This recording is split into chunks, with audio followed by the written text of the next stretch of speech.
আমাদের আমাদের মা আল্লাহ পাক রব্বুল আলামিন আমার মাকে দুনিয়ায় ত্যাগ করে নিয়ে গেছেন। আমার নেত্রীকে খুবই কষ্ট দিয়েছে স্বৈরাচার সরকার। আজকে কি দেখতে পাই আমার নেত্রী বেগম খালেদা জিয়ার নামাজ পড়তে আমি আজকে পল্টনে এসেছি। আমি কখনো কল্পনা করি না, কখনো কল্পনা করি না আজকে আমার নেত্রীর এই দিন দেখুম আমি। আমার নেত্রীকে খুবই কষ্ট দিয়েছে স্বৈরাচার সরকার। আমার ভাই তারেক রহমান রে ভঙ্গ করে লন্ডন চলে গেছে। আমার ভাই করে মেরে ফেলছে স্বৈরাচার হাসিনা।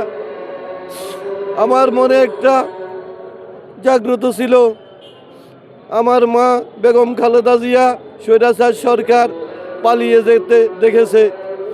আগামী দিনে আমাদের মা আমাদের মাঝে ফিরে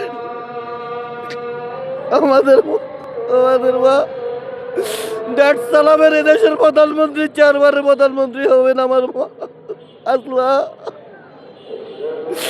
আজকে আল্লাহ পাক রব্বুল আলামিন আমার মাকে দুনিয়ায় ত্যাগ করে নিয়ে গেছেন।